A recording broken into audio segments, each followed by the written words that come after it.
Ini jalan yang menuju ke makam Kusuma Bantala. Yuk kita ke sana. Bismillahirrahmanirrahim. Niat ingsun ziarah.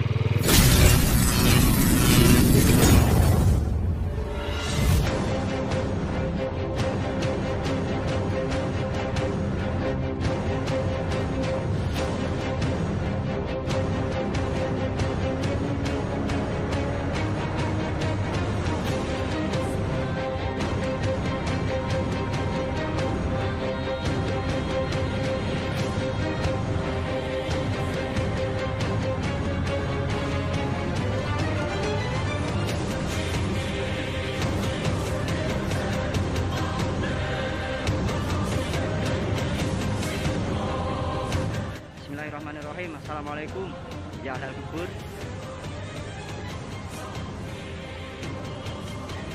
Alhamdulillah ternyata benar ini makam pahlawan.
Di mana perang antara Indonesia dengan Belanda, yaitu dengan tujuan memperjuangkan hak dan martabat Indonesia dan mengusir penjajah di muka bumi Indonesia. Peristiwa Perang Ambarawa pada tanggal 20 Oktober 1945, tentara sekutu di bawah pimpinan Brigadir Battle mendarat di Semarang dengan maksud mengurus tawanan perang dan tentara Jepang yang berada di Jawa Tengah. Kedatangan sekutu diboncengi oleh Nica. Kedatangan sekutu ini mulanya disambut baik, bahkan Gubernur Jawa Tengah Mr. Wongsonegoro menyepakati akan menyediakan bahan makanan dan keperluan lain bagi kelancaran tugas sekutu.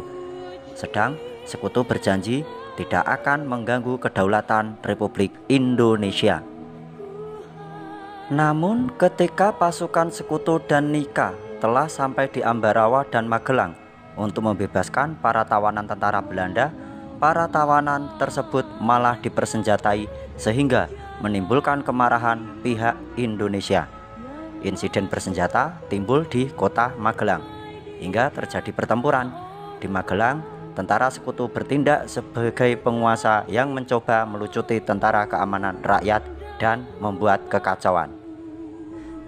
TKR Resimen Magelang pimpinan Letnan Kolonel M. Sarbini membalas tindakan tersebut dengan mengepung tentara sekutu dari segala penjuru. Namun mereka selamat dari kehancuran berkat campur tangan Presiden Soekarno yang berhasil menenangkan suasana. Kemudian pasukan sekutu secara diam-diam meninggalkan kota Magelang menuju ke Benteng Ambarawa atau Benteng Willem.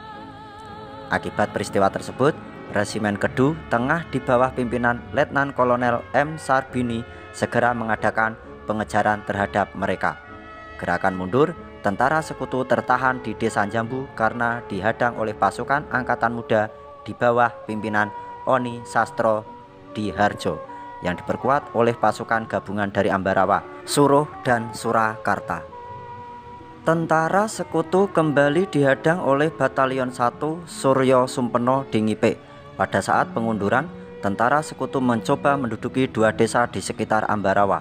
Pasukan Indonesia di bawah pimpinan Letnan Kolonel Isdiman berusaha membebaskan kedua desa tersebut. Akan tetapi ia gugur terlebih dahulu. Sejak gugurnya Letnan Kolonel Isdiman, Komandan Divisi 5 Banyumas, Kolonel Sudirman merasa kehilangan seorang perwira terbaiknya dan ia langsung turun ke lapangan untuk memimpin pertempuran. Kehadiran Kolonel Sudirman memberikan nafas baru kepada pasukan-pasukan Republik Indonesia. Koordinasi diadakan di antara komando-komando sektor dan pengepungan terhadap musuh semakin ketat. Siasat yang diterapkan adalah serangan dadakan serentak di semua sektor. Bala bantuan terus mengalir dari Yogyakarta, Surakarta, Salatiga, Purwokerto, Magelang, Semarang, dan lain-lain. Tanggal 23 November 1945, ketika matahari mulai terbit, mulailah tembak-menembak dengan pasukan sekutu yang tertahan di komplek gereja dan kerkhof Belanda di Jalan Margo Agung. Pasukan Indonesia terdiri dari Yon Imam Androngi, Yon Soeharto, dan Yon Sugeng. Tentara sekutu mengerahkan tawanan-tawanan Jepang dengan perkuat tanknya menyusup ke tempat kedudukan Indonesia dari arah belakang. Karena itu pasukan Indonesia pindah ke Bedono.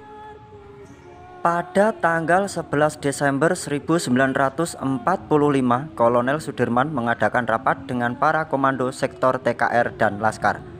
Pada tanggal 12 Desember 1945, tepatnya jam setengah 5 pagi, serangan mulai dilancarkan. Dan pembukaan serangan dimulai dari tembakan mitraliur terlebih dahulu, kemudian disusul oleh penembak-penembak senapan karbin. Pertempuran berkobar di Ambarawa.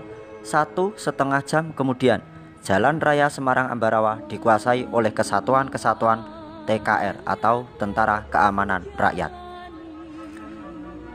Pertempuran Ambarawa berlangsung sengit. Kolonel Sudirman langsung memimpin pasukannya yang menggunakan taktik gelar supit urang atau pengepungan rangkap dari kedua sisi, sehingga musuh benar-benar terkurung. Suplai dan komunikasi dengan pasukan induknya diputus sama sekali. Setelah pertempuran selama 4 hari, pada tanggal 15 Desember 1945 pertempuran berakhir dan Indonesia berhasil merebut Ambarawa dan sekutu dibuat mundur ke Semarang. Kemenangan pertempuran ini kini diabadikan dengan didirikannya Monumen Palagan Ambarawa dan diperingatinya Hari Jadi TNI Angkatan Darat atau Hari Juang Kartika. Monumen Palagan Ambarawa adalah sebuah monumen yang terdapat di Ambarawa, Kabupaten Semarang. Monumen ini merupakan simbol untuk mengenang sejarah pertempuran Palagan Ambarawa pada tanggal 12 Desember sampai 15 Desember 1945 Ambarawa. Pasukan sekutu yang terdesak dari Magelang mengadakan pengunduran ke Ambarawa dan pasukan TKR yang dipimpin Letnan Kolonel Sudirman berhasil menghancurkan sekutu pada tanggal 15 Desember 1945, di mana kini diperingati sebagai Hari Infanteri. Monumen Palagan Ambarawa dibangun pada tahun 1973 dan diresmikan pada tanggal 15 Desember 1974 oleh Presiden Soeharto. Gambaran singkat sejarah pertempuran bisa dilihat pada relief yang dibuat pada dinding Monumen Palagan Ambarawa. Di monumen ini Anda dapat menemukan peninggalan pemerintahan Jepang dan Belanda. Anda dapat melihat seragam para tentara Jepang dan Belanda, senjata perang, seragam tentara Indonesia, dan barang bersejarah lainnya. Untuk ukuran yang agak besar, Anda dapat menemukan beberapa tank kuno, kendaraan angkut personil, dan meriam yang digunakan dalam pertempuran tersebut. Yang paling menarik adalah Anda dapat menemukan pesawat P-15 Mustang Belanda yang berhasil ditembak jatuh ke dalam rawa pening atau yang disebut dengan pesawat cocor merah. Pesawat ini memiliki berat 7.000 kg dengan panjang 9,81 meter. Pesawat ini bisa terbang sampai ketinggian maksimum 7.720 meter. Kecepatan jelajah pesawat buatan Kevlar Air Force Corporation ini umumnya berkisar antara 753 km per jam. Pesawat ini memiliki kemampuan terbang hingga jarak 3.185 km dan pesawat ini hanya berawak satu orang saja, merupakan pesawat milik Skuadron 13 Royal Air Force yang ditembak Tentara Keamanan Rakyat atau TKR pada tanggal 15 Desember 1945.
Kita baca ini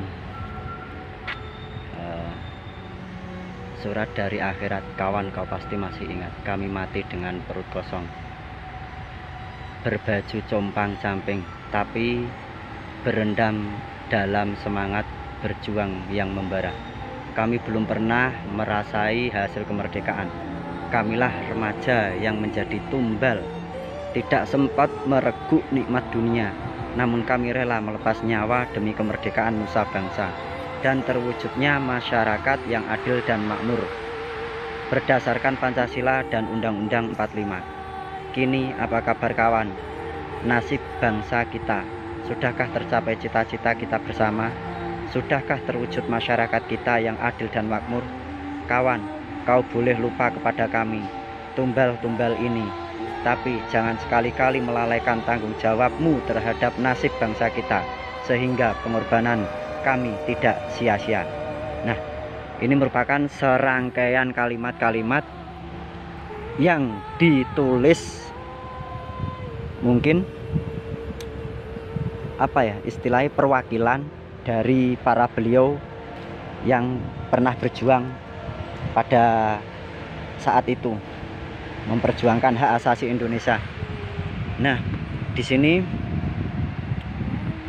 para pahlawan yang gugur pada tanggal 21 November 1945 dari Kesatuan Amri di Gambir Bedono. 1. Bapak Suharsono dari Jambu, kedua Bapak Slamet dari Jambu, ketiga Bapak Sutoyo dari Jambu, yang keempat Bapak Sarwan Alcawang dari Gondorio, kelima Bapak Marsidi dari Gondorio, keenam Bapak Ahmad Sayan dari Gondorio, 7 Bapak Suwiji dari Lendoh, 8 Bapak Suluri dari Bulusari, 9 Bapak Sujadi dari Klepon, 10 Bapak Kajatun dari Suruh, 11 Bapak Slamet dari Suruh, yang ke-12 Bapak Idris dari Suruh, 13 Bapak Sapuan dari Suruh. Persembahan dari keluarga XTRM Tentara Rakyat Mataram, 15 Desember 1965. Dan ini Bapak Pelda Mukti, lahir tanggal 1 bulan 1 tahun 1923, wafat tanggal 3 bulan 10 2013, tanda jasa Sewindu Gerilya. Bismillahirrahmanirrahim. Amit nun sewu, Bapak. Ini Bapak Sumpon, gugur pada tanggal 8 bulan 9 tahun satu berapa itu? Tahun 1947. Ini Bapak Daklan gugur pada tanggal 3 bulan 8 1947. Terus Bapak Sutarmin tanggal 29 bulan 8 1947.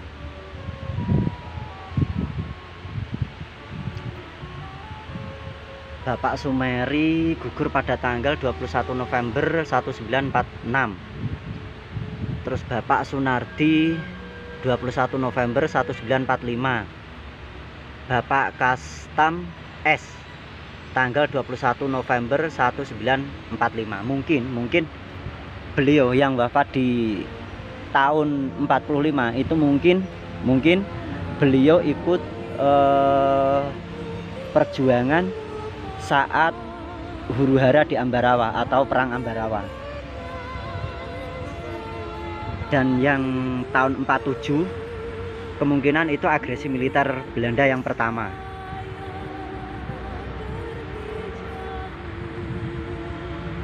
Yang tahun 45 itu perang Ambarawa, dan yang tahun 47 itu agresi militer Belanda pertama. Kemungkinan seperti itu.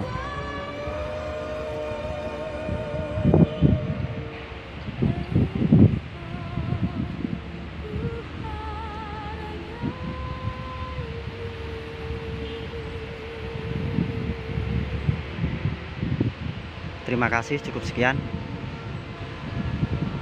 Dan saya minta doanya dari para netizen yang melihat video ini. Dari keyakinan apapun, doa kalian itu sangat bermanfaat untuk beliau-beliau yang gugur. Dan saya pun berdoa semoga beliau diberi terang kuburnya, diberi terang jalannya, dan diterima amal baiknya di sisi Tuhan Yang Maha Esa. Amin ya robbal alamin. Al-Fatihah.